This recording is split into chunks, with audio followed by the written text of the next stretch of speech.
Szelíd valamikor a 90-es években.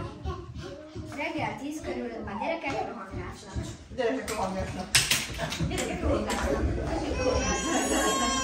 Egy kicsit csendesebben, Pipikém!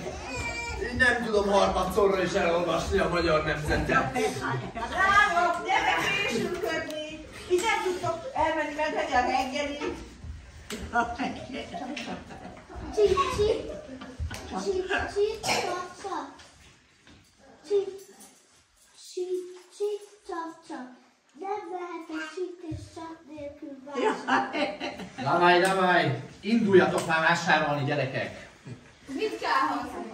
Gyerekek, amit minden nap, 40 kifli, 5 liter tej. Jaj, és mi legyen az ebéd? Valami egyszerű. Akkor legyen kivételesen virsli.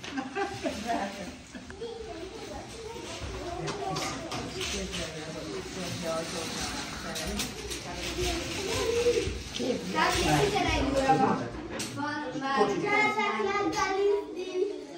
Jaj, Csipikém, ne olyan hangosan! Mit szólnak a szomszédok?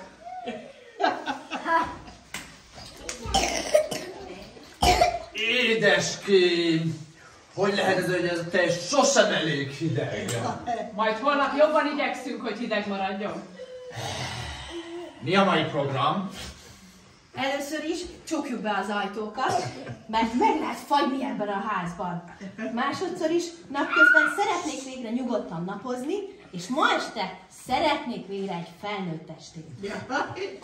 Jaj, nagyon fáj a hasam.